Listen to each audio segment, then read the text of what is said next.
What's good, everybody? Welcome back to another episode of Fair Use. And today, my favorite podcast team, holding out of New York City, man, the Daily Wrap Up crew. Check them out. First coming pin to the top, they killing shit.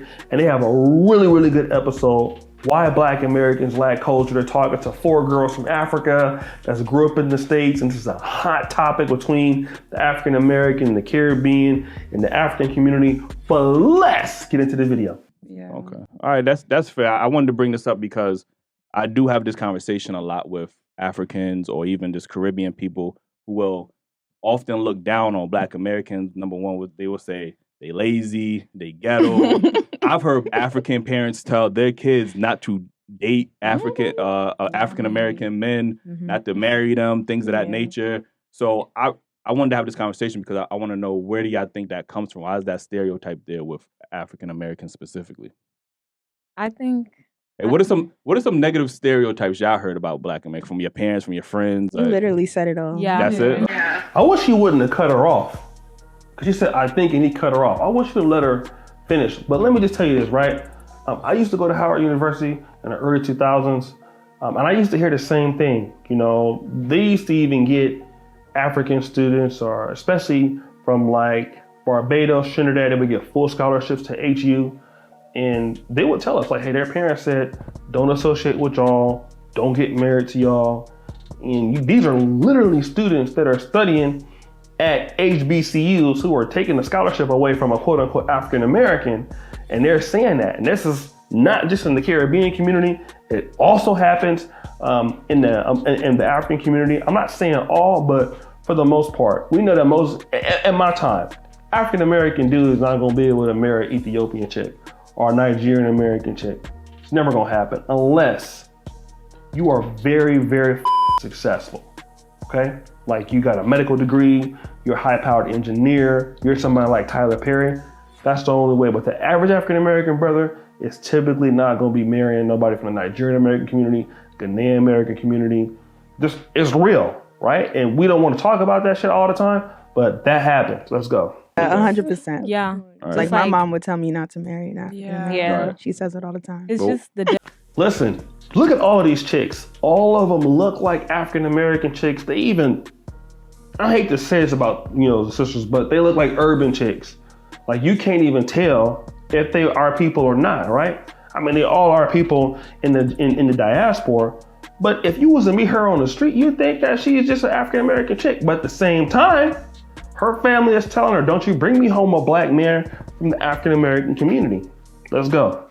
It's just the difference in the background. Yeah, I'm It's saying like side deeper down, like influences. into history and all that. Yeah. Like that all like contributes. Like why they be saying that? Okay. What you guys say about this, Jew? I mean, do y'all feel like, even though your mother's saying it, like I'm pretty sure you guys have friends that's like African American. Yeah, Yeah. most of my, half my And- friends. Yeah. All right. So with that being said, does that have any effect on how you see Black people or relationships you can see?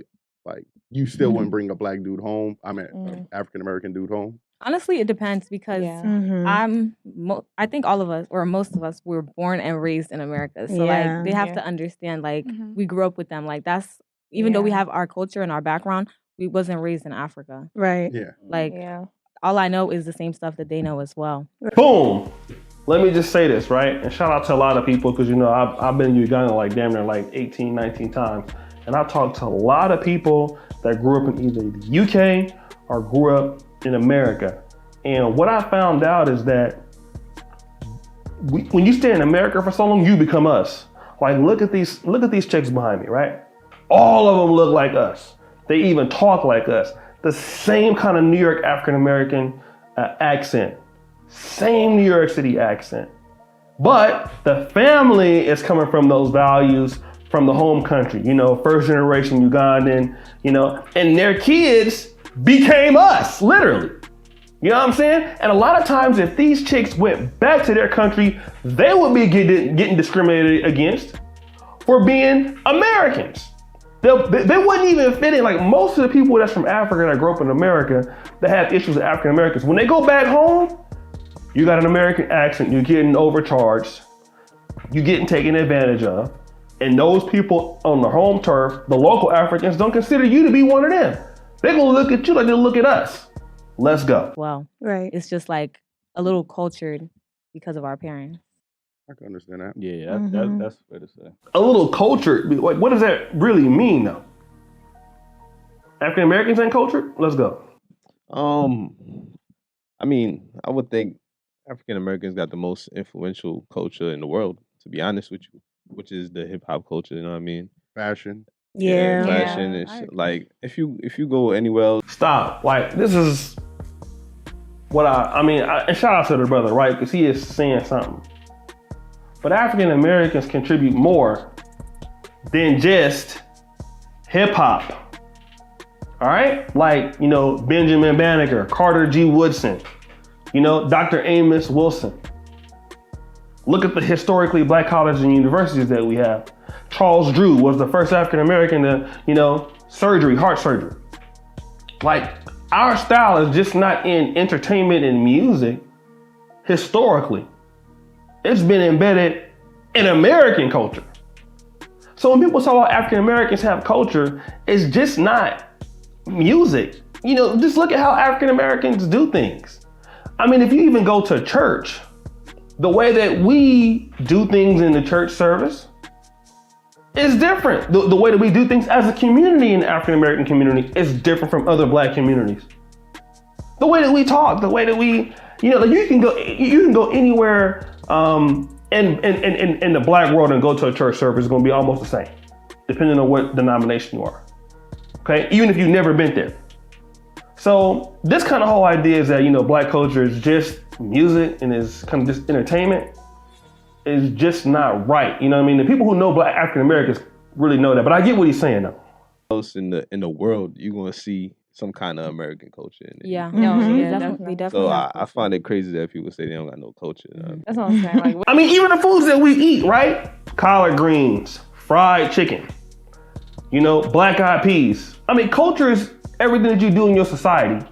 The way you talk, the way you listen to music, the way you may even learn, the traditions that you may have.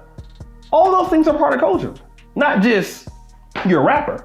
But let's go. like, what do you mean by Right. that? Like, what you- Yeah, Yeah. when I think of culture, I usually think of certain aspects like food, Mhm. Boom! language, dance and art, music, Yeah. and each one of those categories, I can name something specific to Black Americans that they have contributed in one way or the Yeah. other. That's Yeah. specific. Boom! That's actually the right answer right there. Shout out to the brother. He's really preaching. That's Yeah. specific. People to don't make their marketing schemes based off what black people would buy or watch. Yeah, Mhm. I mean Yeah. that's true. So Mhm. when I hear people say that, it's crazy. And even when I hear like African parents say that, Yeah. it very much sounds like the same rhetoric that a white person would tell their kids. Like, you know what I'm Yeah. Oh my God.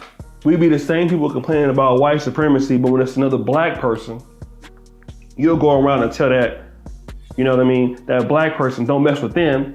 And you be asking why the white so racist to you. Like, to be honest, all these ladies here that's in America, their parents came from Africa.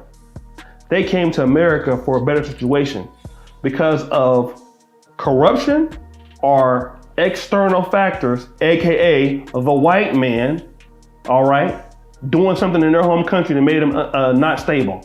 Then to come back to America to deal with some African Americans that got stolen from Africa or sold from Africa to come in America. And you the one over there hating this person or vice versa. And both of y'all suffer from the same thing. And it's the same people calling the same play on both sides. So when you go over there and say, oh, that dude is an African booty scratcher or don't marry them, they're a Kata, you sound like the white man. It's the truth. You know what I'm saying? Like, Yeah. don't marry that black guy. Like, he's ratchet, they ghetto, this, that, and the third. Like, you know what I mean? Like, so it's crazy to hear other black people, not just Black Americans, but just black people in general, have that type of like. Let me also say this too, real quick. For let's say Africans that do say something like that, like, oh, don't they ghetto?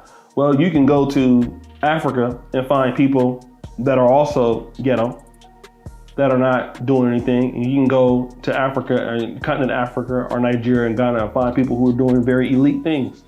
Just like the African American community. We're the only community where people don't feel like we have elites. Like we don't have successful people who are academics or people who are business owners. No, they only want to clarify us as like, okay, they all ghetto. Then you go to their country and you be like, wow, Like, for real? Like, if you go to Nigeria, you gonna see people like, whoa, okay. I guess y'all was saying something about us, but clearly y'all have people that are doing bad just like we have people doing bad in our neighborhoods. Everything is about social class. You're gonna have successful people in every group, people who are doing bad in every group. Let's go. Rhetoric towards each other. I think it's also how the white people portray Black Americans. Mhm. So, Yeah, that's Yeah. so that's why people from other countries looking at it like, oh, that's how they look. They got lazy Mhm. motherfuckers. I'm just saying. Yeah. No, what you was gonna say, I wanted to talk about that actually because I know when I do talk to Africans, they usually have like I said, negative stigma towards Black Americans, but that's because of what we've been taught. Like, I'm not gonna lie, growing up, our schools and the media have never told us anything positive about Africa. Like, you get what I'm saying? It's has Yeah. always been negative. Like, since I was growing up, yeah. every media thing was, and they portrayed Africa as having like the kids with the flowers on their face and send 25 cents to support. It wasn't until, I'm gonna be honest with you, it wasn't until I went to Africa. Like, I went to Uganda, Palissa. I went to Palissa and Kampala. When I went to Palissa, it was very much a poor city. But when I went to Kampala, bro, it was like being in Manhattan. I could not believe this shit because they never portrayed that on the media. Like, you get what I'm saying? So Yeah. I know they be making it look like we're like so Yeah, so- really like And y'all look That's what- amazing. that's what I'm saying. They make us look like Like, we're so poor or like I don't know. Right. They just Yeah. make it look so bad. They But like you just gotta like to really show- go there to like Yeah. experience and like Exactly. know like what's Everything really comes going from on. Africa. Even Yeah. the resources That's what that I'm America saying. uses, it's all from Africa. Africa's Oil. the gold. richest continent with the most natural resources. Yeah. So like I said, it's just the conditioning that we've seen even from y'all side. I'm pretty sure all y'all see is negative stereotypes about Black people. They rob, they do this, that, and the third, they criminals. So, like I said, we just need to get outside of our bubble and be able to experience different cultures and not be able to have that divisiveness because, unfortunately, I do see it with, I'm not even going to say just specific to Africans or Black Caribbeans. Black people have the same thing. Like, we stereotype Africans and Caribbeans all the time. So, but Black Americans get shitted on the most because, like, Caribbean people, there's African people, any other other culture people, they attack Black Americans. They be like, "Oh, you lazy because you got the opportunity and y'all come out here and y'all take advantage of the opportunity." But y'all got to understand that Black Americans was like lost 400 years of oppression. Like, we deserve so much more than what we get. But Yeah, I do feel like Africans do get made fun of a lot. Like Yeah. in school, Yeah, I was growing about to up, say that. I got made fun of a lot. Like I Mhm. got bullied for That- being African. that can Like, also Yeah, and that can also create the animosity Mhm. towards Yeah. Black The animosity, Americans that's because definitely the where- bullying, like your name and stuff like Yeah. that. Definitely the My name name. is so hard to say. Right, that's what I'm Yeah, saying. Yeah, I you're don't class, they be like, use- "Oh, your name Law." Yeah. Like, Mhm. or like African booty scratching. Yeah, Yeah. Imagine if I Like, this is why, like, conversations like this is so important because you get to see, like, both sides of what's going on. You don't get, like, let's say this clubhouse room or something like that, and both groups is going at each other. Then it's like you get two people that have different experiences, and then you kind of find out that, all right, well, we were portrayed something negatively about you by the same people, whether it's films, industries, and then to Black Americans, we were portrayed something negatively about y'all. Like, we thought all of y'all was poor. That's kind of how people felt like when they was going, Africa, Nigeria. You think everybody's gonna be poor, nobody has anything. And then you get there and you're like, damn, there's a lot of opportunity here. Same thing with me, which is why I've been to Uganda and other countries. I've been to Africa like damn near in total like 23 times now. And that is because, what I've experienced there is much different than what I was taught. And this is the way that diasporans can have conversations. It's how you make money. It's how you build friendships. It's how you build businesses. You don't get that way by insulting people. Obviously, everybody's not gonna like you, and you're gonna have some Africans or African Americans that may not like you, and that's okay. It's fine. But for those people that you can work with them. Because sometimes the people that help you might not be in your direct community. There might be an outside force. And all Black people, in my opinion, need to try to work together. But guys, what do you think? It's your boy O'Shea Duke Jackson. Out of here, man. Another episode of Fair Use. Peace.